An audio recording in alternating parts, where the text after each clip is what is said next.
ખસવું હોય તો હમણાં જ ખસી લેજો, પછી ચાલુ કથામાં આગળ નહીં ખસતા. અત્યારે ધૂન ચાલે છે તો આગળ ખસી લેજો.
ટોળી પડી અંગે ભસ્મ તોડી, એની સાથે છે ભૂત ટોળી અંગે ભસ્મ ધૂન મચાવો, એની પાસે ગંગા હોળી શિવજી ધૂન મચાવો.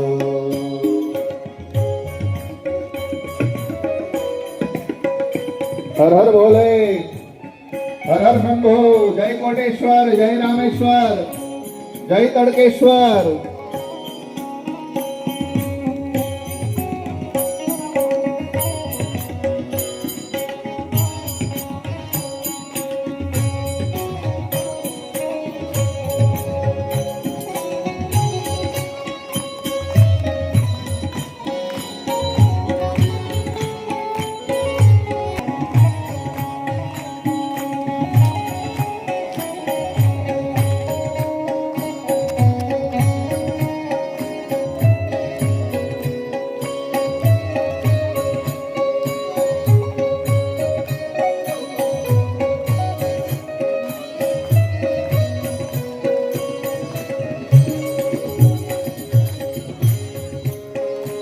નહીં મળશે અવસર આવો, તમે આત્મ જ્યોત જગાવો.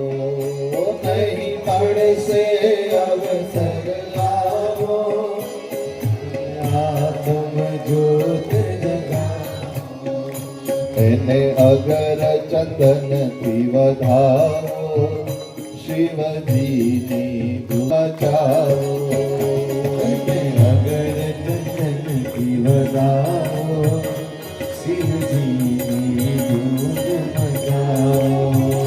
ઘર ઘર ના લોકો આવો, શિવજીની ધૂન મચાવો.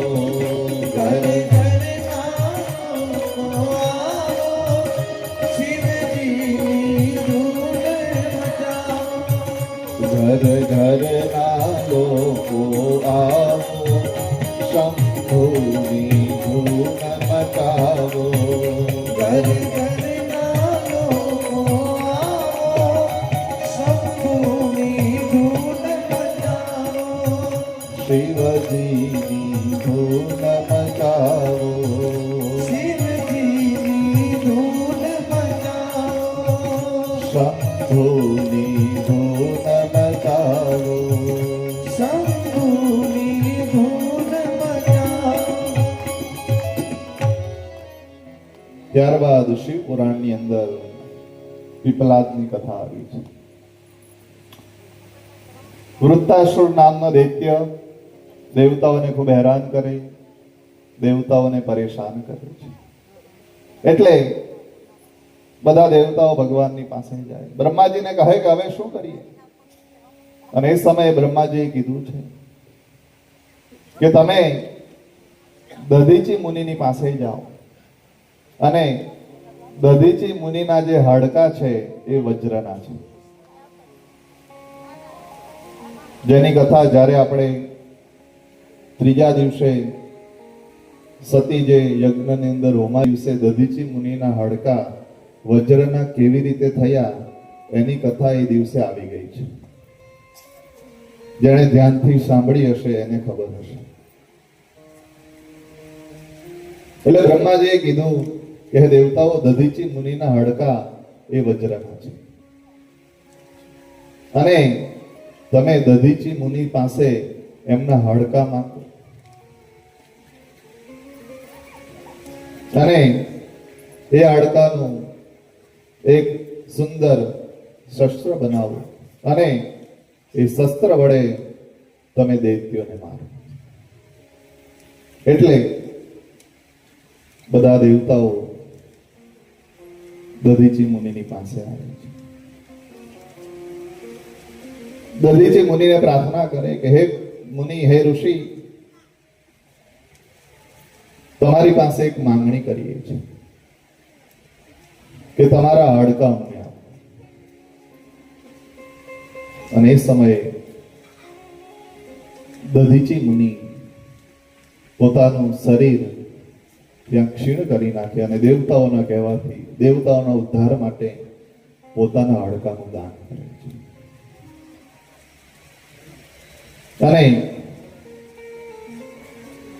જેવા હાડકાનું દાન કરે, દેવતાઓ ત્યાંથી નીકળી જાય અને એ જ સમયે દધીચી મુનિના પત્ની, જેનું નામ સુવર્ચા, શિવ પુરાણમાં કીધું છે, સુવર્ચા ત્યાં આવે. પોતાના પતિને જોઈને ખબર પડે કે આ તો દેવતાઓ એમના હાડકા લઈ ગયા છે.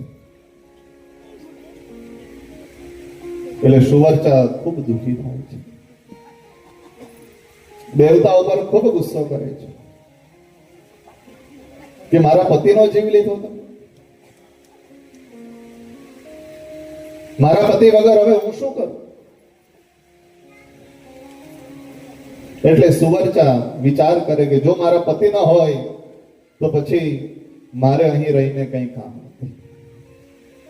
પોતાના પતિની પાછળ સતી થવા માટે સુવર્ચા તૈયાર થાય છે અને એ જ સમયે આકાશવાણી થાય છે. આકાશવાણીમાં કહે છે કે હે સુવર્ચા, તારા ગર્ભની અંદર હજી એક બાળક છે અને બાળકની સાથે ક્યારેય સતી ન થવાય. એટલે તું અત્યારે સતી થવાનો વિચાર એ માંડી વાળ. એનાથી તને વધારે દોષ લાગશે, તને પાપ લાગશે. તારા ગર્ભની અંદર હજી બાળક છે.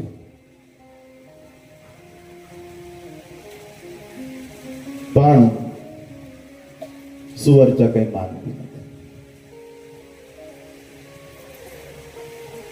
વનની અંદર જાય છે.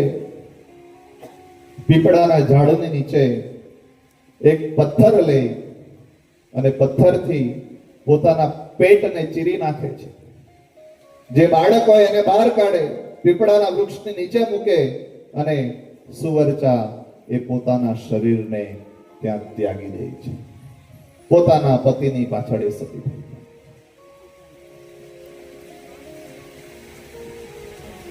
અને પેલું નાનું બાળક એ વનની અંદર એકલું મોટું થાય. બ્રહ્માજી એકવાર ત્યાંથી નીકળે છે. એ બાળકને જુએ છે. પીપળાના વૃક્ષની નીચે બાળક મોટું થતું હોય છે એટલે બ્રહ્માજી એને પીપલાદ એવું નામ આપે છે. પીપળાના વૃક્ષની નીચે મોટું થયું એટલે એનું નામ પડ્યું પીપલાદ.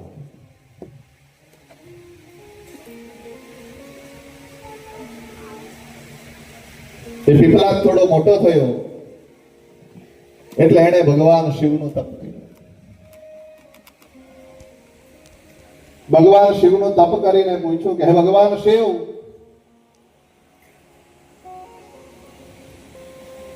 મારી આવી દશા શા માટે થઈ?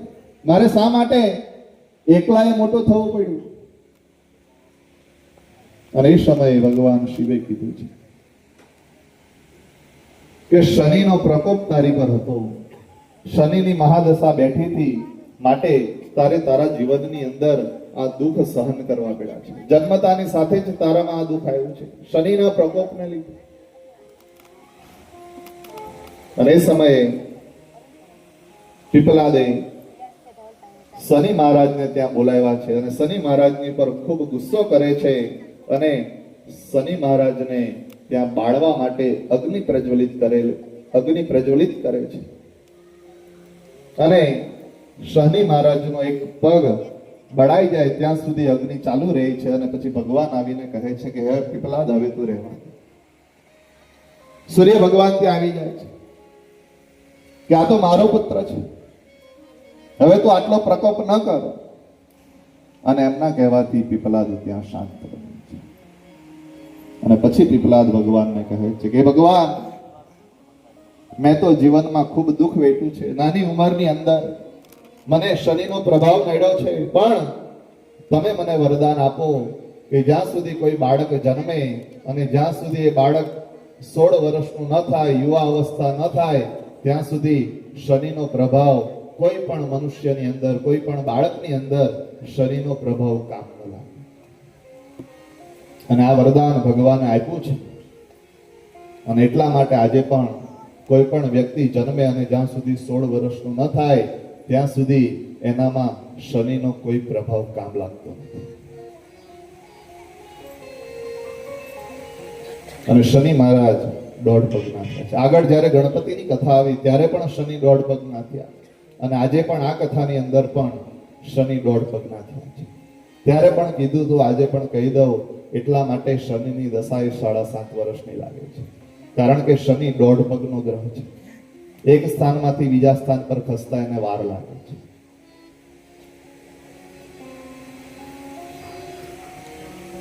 તો એ સુંદર પીપલાદની કથા.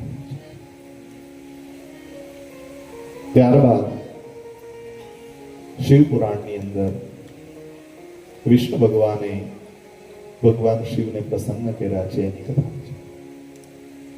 એક વખત વિષ્ણુ ભગવાનને થયું છે કે બધા જ શિવને પ્રસન્ન કરે છે, રાજી કરે છે, લાવો હું પણ ભગવાન શિવને પ્રસન્ન કરું.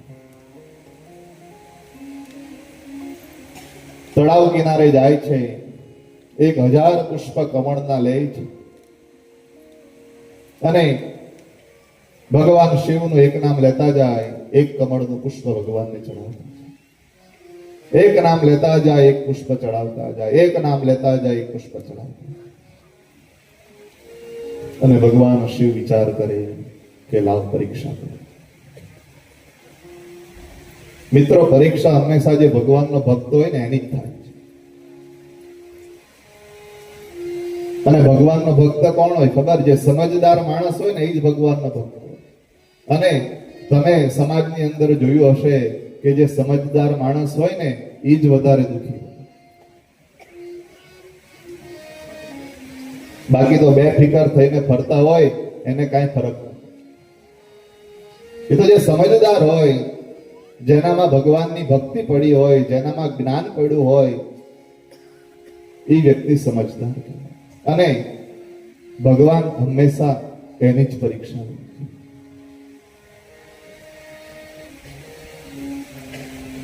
એટલે ભગવાન અહીંયા વિષ્ણુ ભગવાનની પરીક્ષા લેવાનું માંગતું છે.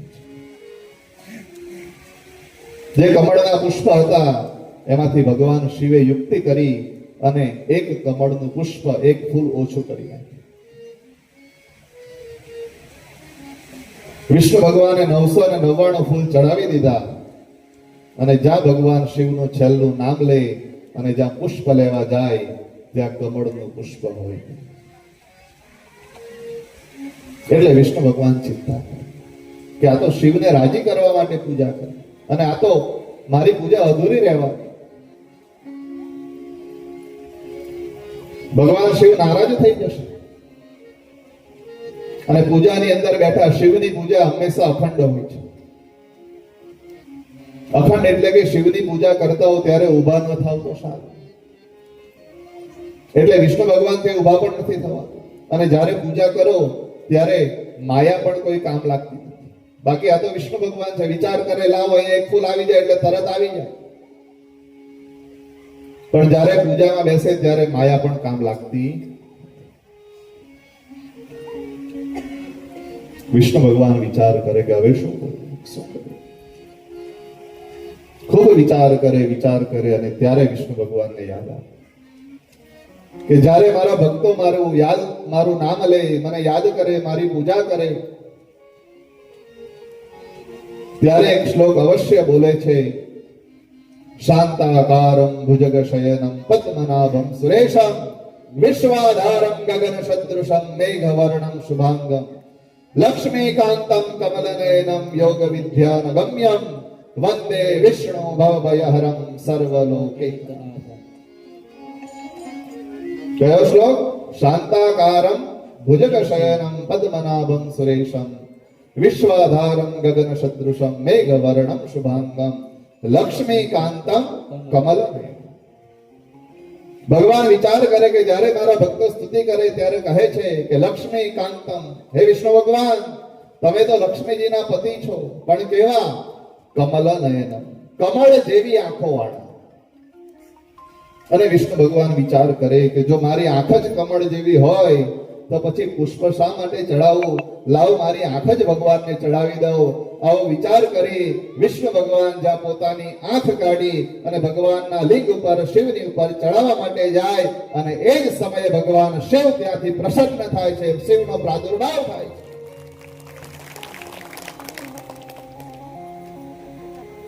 બહુ રાજી થયા છે ભગવાન શ્રી વિષ્ણુ ભગવાન. વિષ્ણુ ભગવાનને કહે છે કે હે વિષ્ણુજી, ધન્ય હો તમારી ભક્તિને, ખૂબ રાજી થયો છું.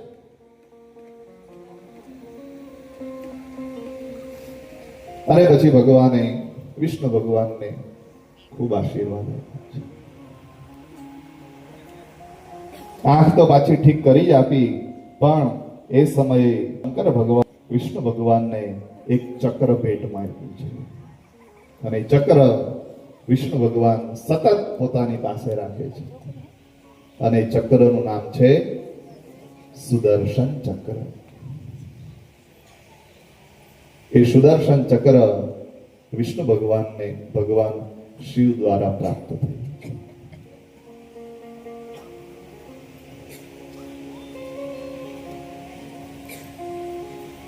ત્યારબાદ શિવ પુરાણની અંદર આગળ કથા કહેતા ભગવાન કહે છે, ભગવાનના મંદિરની અંદર તમે દર્શન કરતા જાઓ તો જે પણ મૂર્તિઓ છે એની બધી જ ચર્ચા આપણે આ 6 દિવસમાં કરી છે. નંદી શા માટે હોય છે એની ગઈકાલે ચર્ચા થઈ. ગણપતિ એમના પુત્ર છે એટલે હોય છે. હનુમાનજી મહારાજ ત્યાં હોય છે, એ કથા પણ હવે તો તમે જાણી જ ગયા છો એવું હું માનું છું. જાણી ગયા છો. ત્યારબાદ ભગવાન શિવલિંગ અને મા પાર્વતી એમના પત્ની પણ હોય છે, પણ એક કથા એમાં બાકી છે. શેની કથા બાકી છે? કાચબો.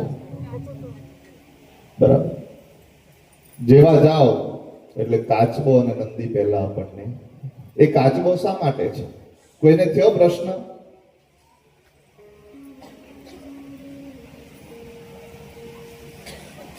થવો જોઈએ. કાલે પણ મને 2 નાના બાળકો આવીને પૂછી ગયા કે મહારાજ આ બ્રહ્મા અને વિષ્ણુ ને મહેશ ક્યાંથી આવ્યા? મને બહુ આનંદ થયો, દિલથી વાત કરું તો બહુ આનંદ થયો કે એના મનમાં કઈ પ્રશ્ન તો થયો. પછી મેં કીધું કે દીકરા, ભગવાન શિવ તો અજન્મા છે અને ભગવાન શિવના ડાબા શરીરથી વિષ્ણુ ભગવાનની ઉત્પત્તિ થઈ અને વિષ્ણુ ભગવાનના નાભિ કમળમાંથી બ્રહ્માજી ઉત્પન્ન થયા. એટલે બ્રહ્મા, વિષ્ણુ અને મહેશ આવી રીતે. પછી પણ એક પ્રશ્ન કર્યો, પણ એ અહીંયા ન કહી શકાય. મહારાજજીને પણ કર્યો, એ રમૂજમાં હતો.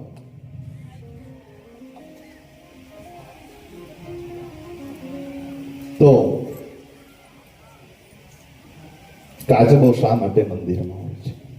હું પણ જ્યાં સુધી શિવ પુરાણનું વાંચન નહોતું કર્યું ત્યાં સુધી મને પણ નહોતી ખબર. પણ પછી જ્યારે આ બધી કથાઓનો અભ્યાસ કર્યો, બધા વિદ્વાનોને શ્રવણ કર્યા. એકવાર ઇન્દ્રએ મોટી સભાનું આયોજન કર્યું અને એની અંદર મહાદેવજીને પણ બોલાવવામાં આવ્યા છે. મોટી સભા ભરાણી છે અને એ સમયે બધા જીવોને બોલાવવામાં આવીને કીધું કે હે જીવો, જેટલા પણ પૃથ્વી પર જીવો છે બધા આવી અને તમારી કંઈક અલગ અલગ કલા અહીં પ્રદર્શિત કરો. બધા જીવો પોતપોતાની અલગ અલગ કલાનું પ્રદર્શન કરે છે અને એ સમયે કાચબો પણ ત્યાં આવે છે. કાચબો પણ જાય એની કલાનું પ્રદર્શન કરવાની તૈયારી કરે એટલે બધા દેવતાઓ એની મશ્કરી કરે છે કે આ નાનું કાચબાનું બચ્ચું શું કરવાનું.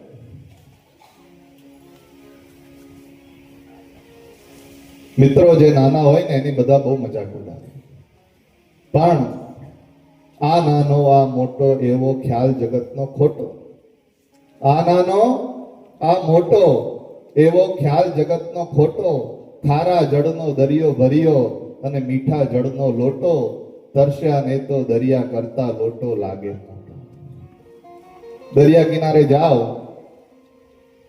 પાણીથી છલોછલ સમુદ્ર હોય અને એ સમયે તમને પાણી પીવાની તરસ લાગે તો સમુદ્રમાંથી એક લોટો પાણી લઈને પીવાય? ભલે આટલો મોટો સમુદ્ર હોય પણ એમાંથી પાણી પીવાય? એ તો એક લોટો શુદ્ધ ઘરનું કુવાનું બોરિંગનું પાણી હોય ને, ભલે અડધો ગ્લાસ જ હોય પણ એનાથી આપણી તરસ. એટલે ક્યારેય કોઈને નાના કે મોટા ન સમજો, બધા સરખા જ છે. બડા હુઆ તો ક્યા હુઆ, જૈસે પેડ ખજૂર, પંછી કો છાયા નહીં અને ફલ લાગે અતિ દૂર. ખજૂરનું પેડ પણ બહુ ઊંચું હોય પણ એ પણ કઈ કામ લાગે.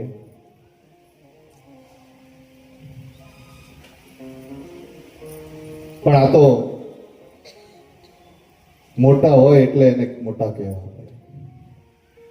મોટો માણસનો દીકરો કોઈ આવે તો ભલે એનામાં કાંઈ લેવાનું ન હોય પણ એનો બાપ મોટો એટલે આપણે ભાઈ આવો કરવું પડે. છોરું સાગર તણું પણ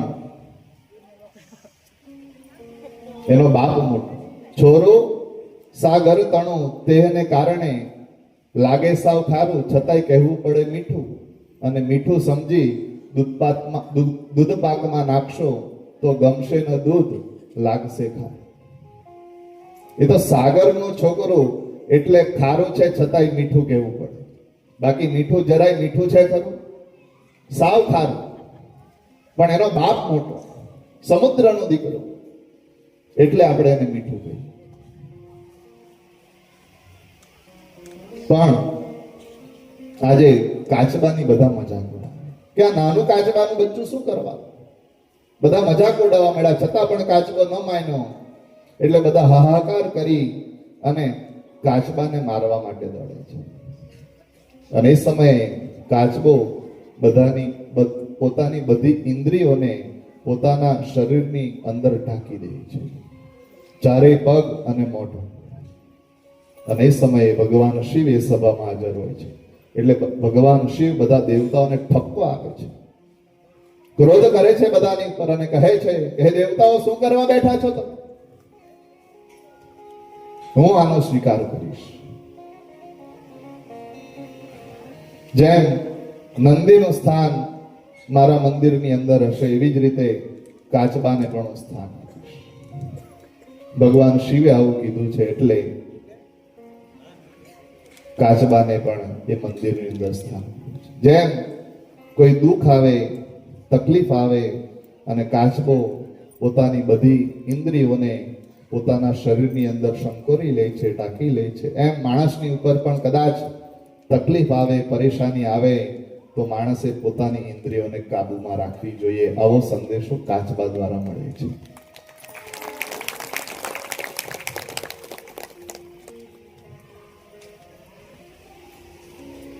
તો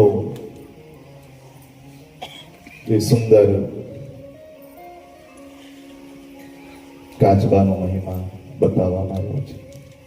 હવે આપણે 5 વાગી ગયા છે. કથાને હવે વિરામ બાજુ પણ લઈ જવાની છે, બધાનું સન્માન પણ કરવાનું છે. પણ એ પહેલા ભગવાનની કથા સાંભળવાથી કયું ફળની પ્રાપ્તિ થાય છે? તો કે ભગવાનની કથા સાંભળો તો 6 વસ્તુ આપણને મળે છે. અર્થાગમો નિત્ય અમરો ગીતા ચ પ્રિયા ચ ભાર્ય પ્રિયવાદિની ચ વશસ્ય પુત્ર અર્થકારી વિદ્યા સુખાની ન ચ.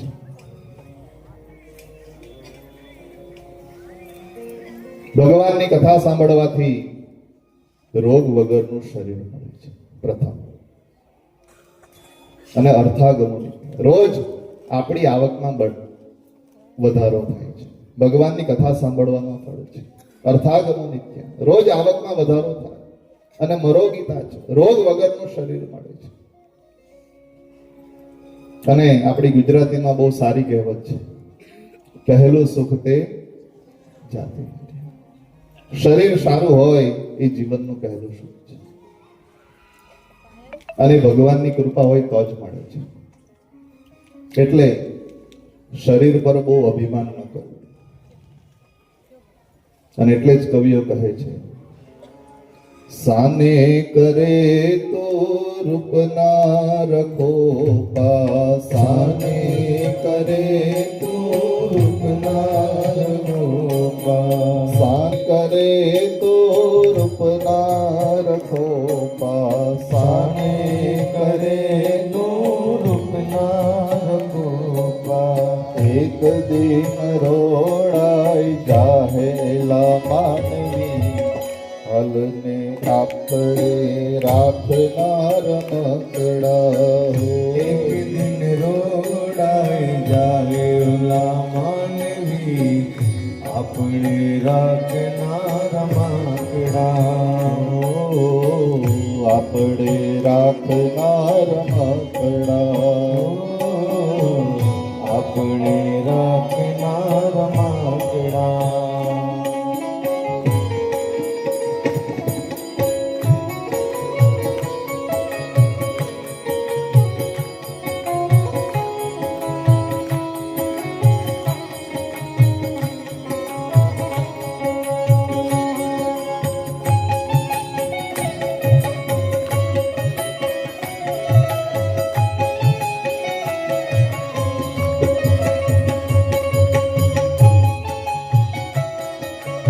શ્રી રાધે, હરિ બોલ.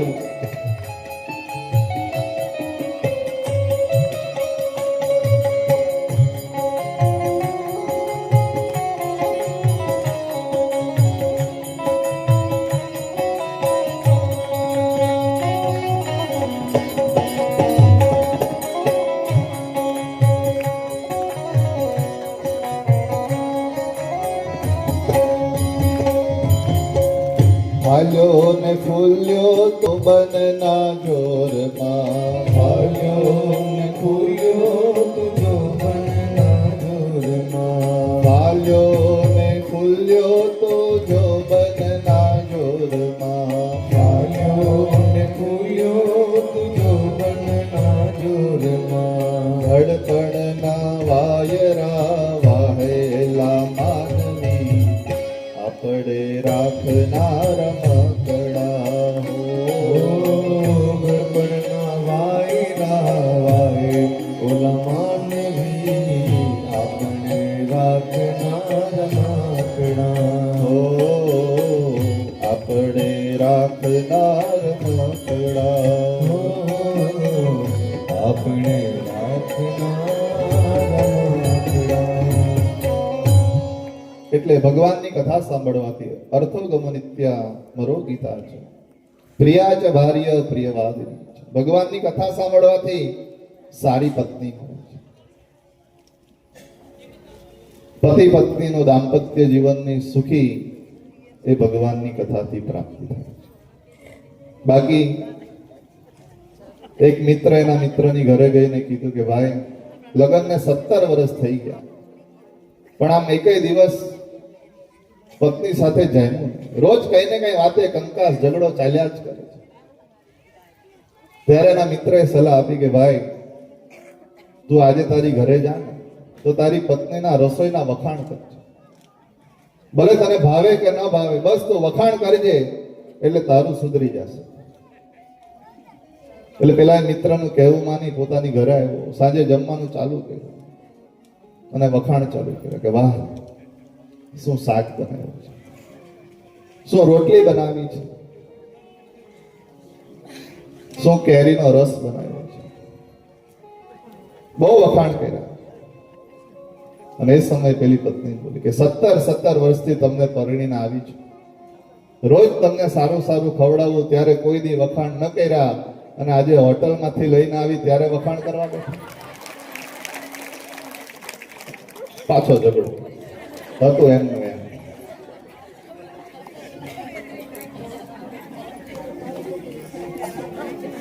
પણ ભગવાનની કથા સાંભળો તે બધું દૂર થશે. અર્થાગમો નિત્યામરો ગીતા ચ પ્રિયા ચ ભાર્ય પ્રિય વાદિની ચ. સારી વાણી પણ ભગવાનની કથા સાંભળવાની. વશસ્ય પુત્ર, પોતાની વશમાં હોય એવા દીકરા એ ભગવાનની કથા સાંભળો તો પ્રાપ્ત થાય. બાકી એક ભાઈ રોજ નીકળતો હતો બજારમાં કે મને કોઈ એક ડાયો દીકરો આપે તો મારે 7 મફતમાં આપી દે.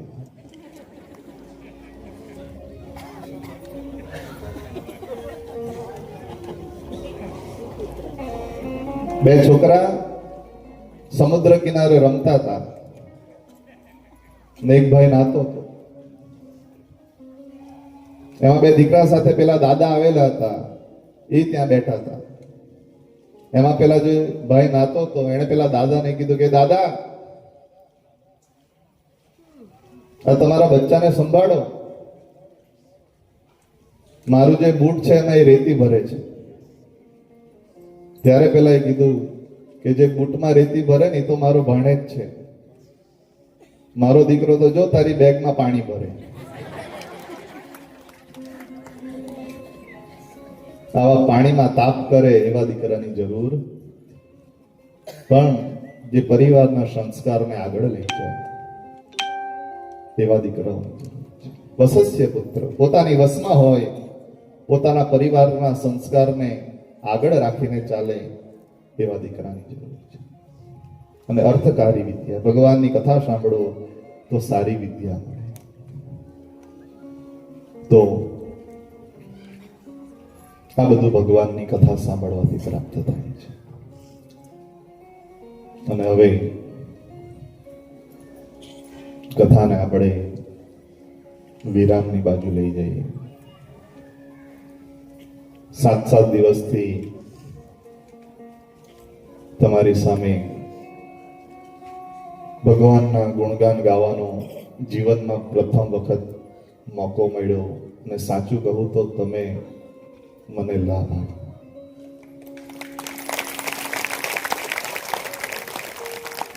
જે આ કમિટી છે એમણે ઘણી વાર કીધું છે, પાછો કહું કે મારી પર વિશ્વાસ કર્યો પહેલી વાર કે કીર્તિભાઈ કથા મને પૂછ્યું નથી કે તમને કરી છે નથી કરી, ફાવે છે નથી ફાવતું, કાંઈ પૂછ્યું જ નથી. ગણપતિમાં આપણે ચર્ચા થઈ ને મેં કીધું કથા કરવી છે. સંદીપને યાદ કરું, સંદીપ દીકરો બહુ મહેનત કરે, એણે મને પહેલી વાર કીધું. અને આ બધા કમિટી ગણપતિમાં અમે ખાલી વાત કરી, અને આ ભવાનભાઈ, મંજીભાઈ, અમારે મહારાજજી, ગઢવી સાહેબ, શર્માજી, જે પણ કમિટી, કોઈના નામ કદાચ ભૂલી જાવ તો મને ક્ષમા કરજો.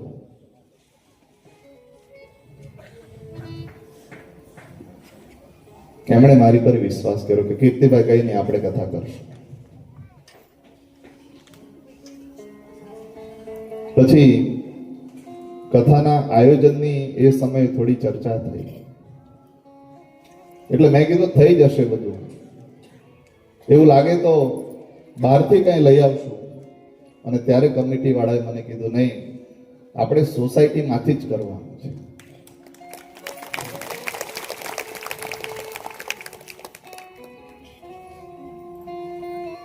બહુ બહુ આનંદ થાય છે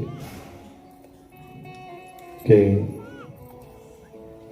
એ કથાની ત્યારે વાત થઈ અને આજે એ કથા આપણે અહીંયા કરી શકીએ. જે પણ બધા સભ્ય બન્યા છે, જે પણ મેમ્બર્સ બધા બન્યા છે, બધાને દિલથી ખૂબ ખૂબ ધન્યવાદ આપો અને એટલા બધા આશીર્વાદ આપું કે ભગવાન તમને ખૂબ સુખી રાખે.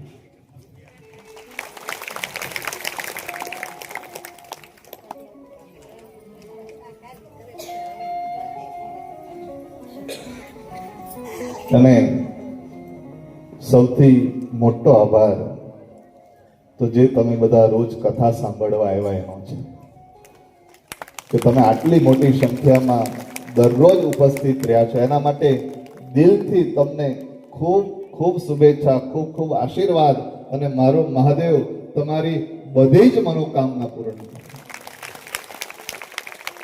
બાકી આ લોકો ભલે ગમે એટલું મોટું આયોજન કરે, હું પણ ગમે એટલી તૈયારી કરું, પણ જો તમે સાંભળવા જ ન આવો તો કોની સામે અમારે ગાવું?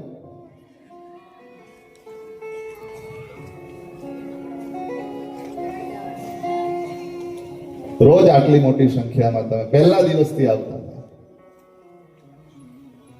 એટલે જે પણ બધા શ્રોતાજનો છે એને તો દિલથી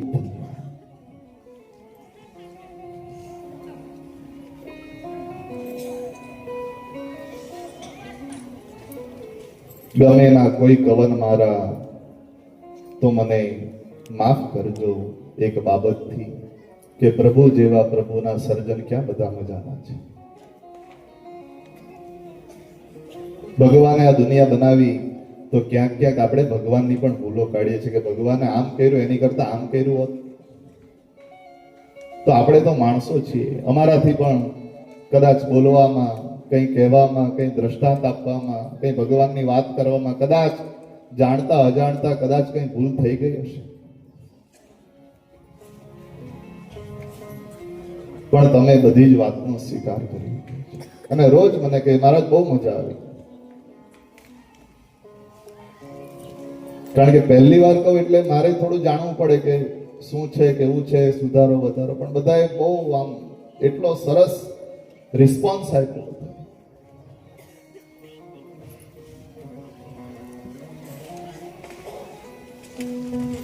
અમારા મહાલક્ષ્મી પરિવાર ચારેય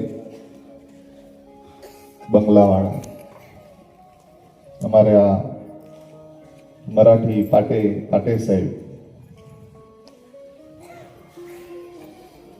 બધાએ કદાચ કોઈના નામ ભૂલથી રહી જાય તો પહેલી વખત મારે પણ આવી આભાર વિધિ અથવા તો મારે પણ આવું પહેલી વખત જીવનમાં કરવાનું આવ્યું છે એટલે કદાચ કંઈ ભૂલચૂક થઈ જાય તો માફ કરજો.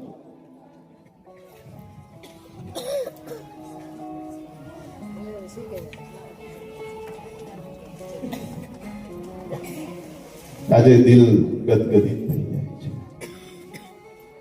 મારા પિતાશ્રીને ઘણી વાર સાંભળ્યા છે, ઘણી વાર કહે કથાના છેલ્લા દિવસે ગમે તો જેમ પેલો ફેરીઓ વેચવા વાળો બધી વસ્તુ લઈ અને નીકળે એમ નીકળ્યા છે.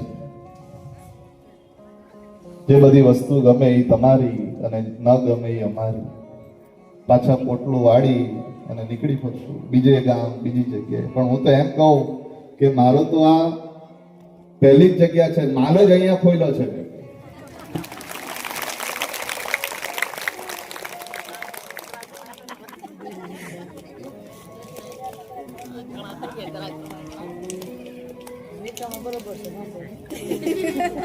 આ સમયે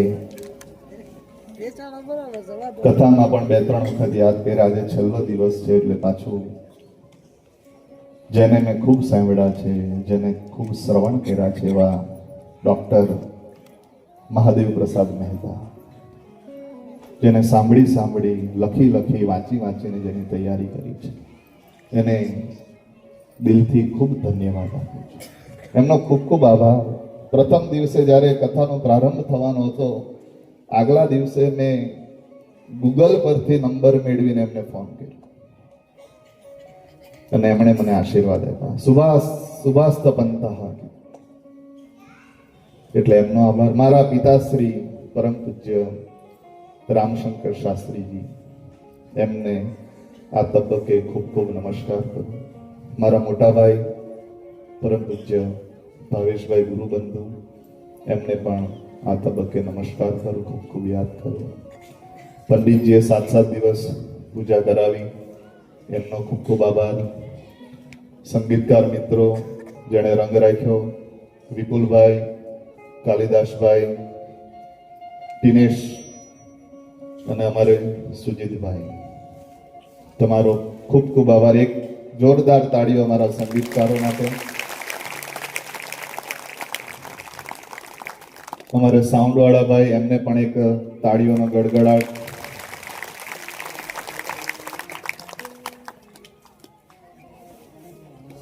અમારે માવજીભાઈ રોજ આવતા હતા, માવજીભાઈને દિલથી ધન્યવાદ. મારા પિતાશ્રી સાથે એમને ખૂબ સારા સંબંધો, અમને પણ 7-8 વર્ષથી ઓળખે છે માવજીભાઈ, ખૂબ ખૂબ આભાર તમારો. તમારે જેમણે આ સોસાયટી સાથે અમારો પરિચય કરાવ્યો એવા મુકેશભાઈની